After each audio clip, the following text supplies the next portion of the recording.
Okay, so now we're going to hear from Flax, from Caroline King.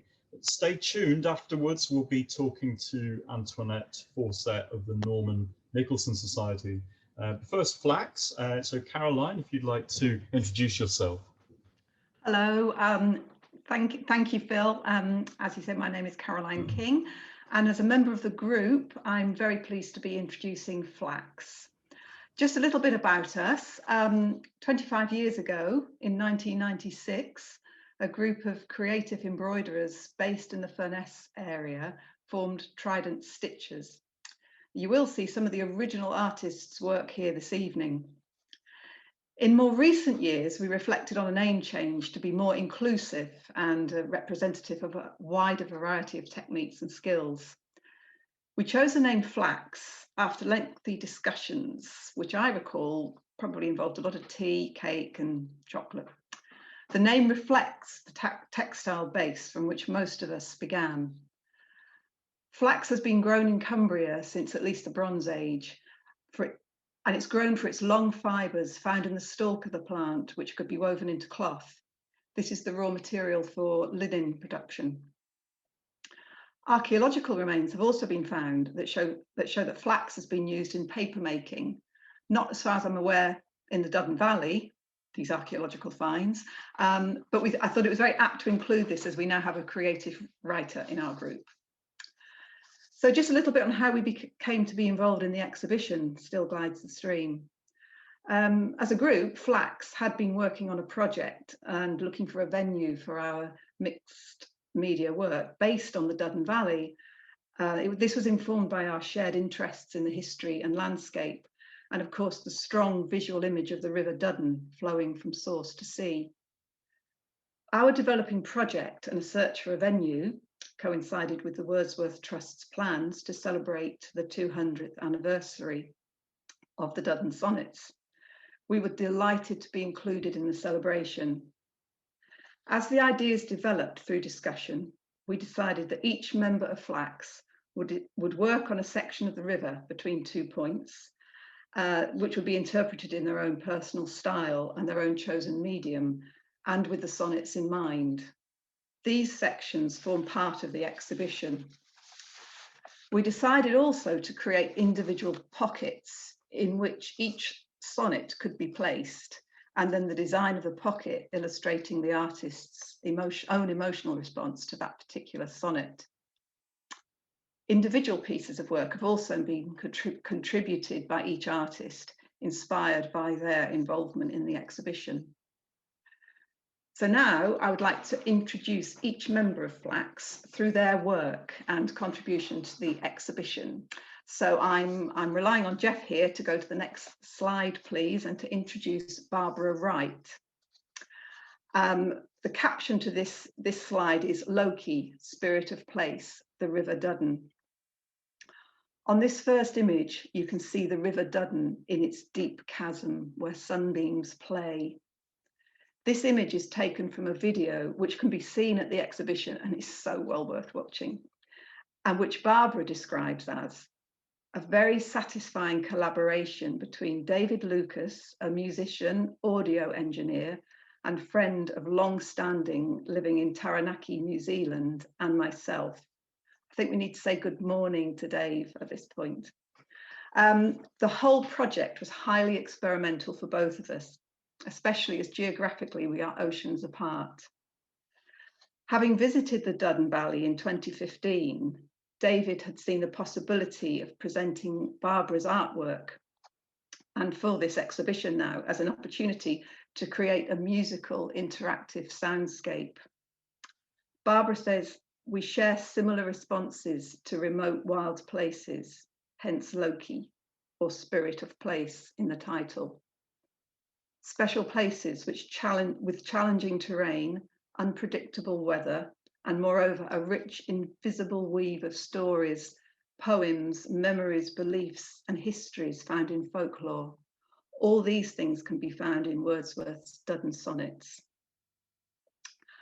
I'd now like to go on to introduce Sheila Allen, and that's with the next slide. which is one of our river sections. So Sheila had the section from Cockley Beck to Burke's Bridge. And Sheila says, my inspiration is mainly taken from nature, fauna and flora.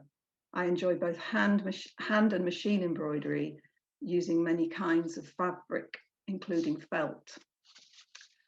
Sheila also creates wonderful 3D pieces, and we feel very fortunate to have her contribution of the William Wordsworth figure sculpted in textile, which you can see on display at the exhibition. He's there in the museum, and those of you who've been will have seen him. He's very, very, very good likeness. Moving on now to Chris McCady and her individual piece, because as I said, we were also contributing individual pieces, and this is called Looking Back. Chris says the River Duddon that runs through the work is an analogy of Wordsworth's life. I think, Jeff, you're going to zoom in here. That's good.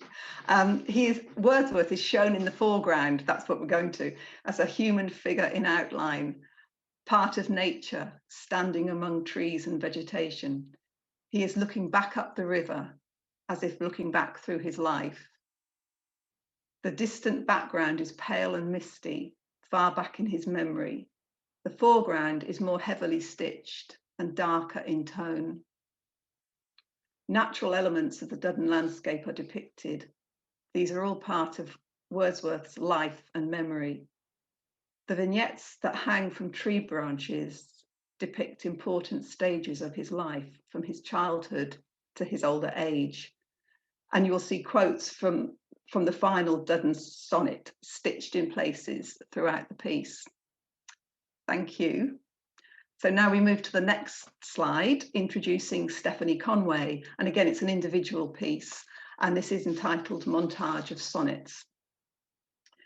Steph has used hand-painted silk, embellished with hand-felted wool and additional hand-painted silk images.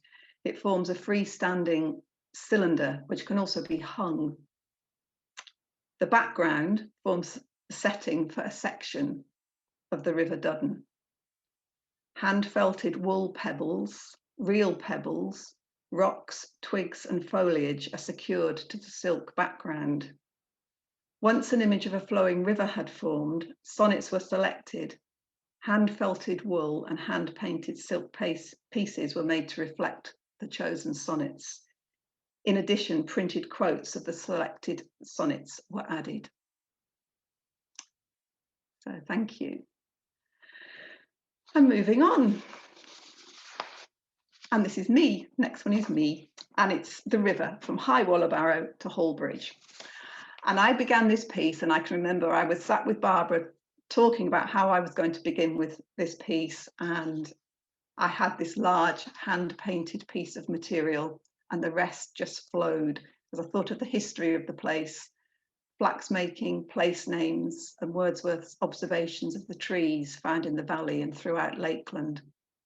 So I used batik pieces because I've created quite a lot of batik over the years from my collection, and this represented to me a process of looking back over work I have created and time I have spent in the Duddon Valley. And it was also moving forward in creating this piece as I repurposed fabric and used stitching in my work for the first time, because I'm not a stitcher, and that was a big step for me in the company of such talented stitchers. So now I'm going to move on and introduce another talented stitcher, Helen McKenna. So next slide. And this is her river section, Hall Bridge to Ulpha Bridge. And Helen says, well, she talks about how she visited and studied the area and used a map to depict the curves of the river. She then painted the background and anchored fabrics and dyed silk fibres using a felting machine. The whole piece was connected using machine embroidery. The river section is completed with applique, hand embroidery, and labels naming the areas along the course of the Duddon. Helen commented that the process has led to a greater appreciation of William Wordsworth's work and his love of the Duddon Valley. Thank you. Next slide, please. This is our creative writer. This is Fiona Pavez. And this is her book of tales inspired by the Dudden Sonnets, stories by Fiona Pavez, artwork by Barbara Wright. Fiona has long had an interest in local history, which has informed her writing. The book was inspired by research into the valley, its history and the characters who lived there. Research was done in Barrow archives and trawling through past copies of the Millom Gazette, which was once owned by 3 generations of Fiona's family, dating back from her grandparents. Fiona used her knowledge of local history, woven in with Wordsworth's reference to folklore, to create her stories. And her and Barbara have produced an amazing book. Thank you. And now we move on to Kate Tame. And this is Rawfold Bridge to Dudden Bridge, so it's another river section. Kate's section of the river is described as semi-abstract mixed media. And I'll read Kate's words here. Kate has a deep acquaintance and affinity with the River Dudden, from source to sea, as my home for the last 40 years has been high above the Dudden estuary, with constant views of it. Kate notes that rereading the sonnets and her own research gave her a different perspective when she walked and sat in familiar places at a more leisurely pace in all seasons and weather, appreciating the minutiae, noticing things previously overlooked. Also contemplating the timeless quality of the natural landscape in contrast to the constant changes made on the valley by the historical evolution of human habitation. Reflections and movement were of primary importance in depicting the river, as well as capturing the joy of this river, previously constrained by deep valleys and gorges, and now running free across this relatively flat open stretch to join the open sea. Thank you. Now we're going to just move on to the sonnets, which have previously been mentioned. Thank you. Here are our pockets, and as I said, we designed pockets to hold a copy of each sonnet. And originally the idea was that people would be able to actually reach in and take out a sonnet and read it. But I think, as we've already talked about, things have changed. So it was decided that we would just have them on view to look at. So each image on the pocket is inspired by the verses and is as a representation of each artist's work. Again, really well worth seeing. So in conclusion, I'd just like to say that we've working together, we've learned new skills and developed our practice. And this project has been very much part of our journey. We have walked in the Dudden Valley together and learned more about its history and our response to the landscape and environment. We have also learned more about Wordsworth and his influence, and how his work in turn has had an impact on us, not least in terms of our opportunity to be part of this celebration and exhibition.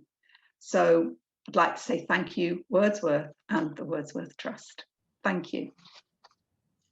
Thank you, Caroline. I think what we're getting this evening is a sense of how transformative thinking about Wordsworth's poetry is, but also how transformative thinking about Wordsworth's poetry in relation to places. And these artworks are absolutely terrific. They really respond beautifully to the environment. So thank you for your contribution.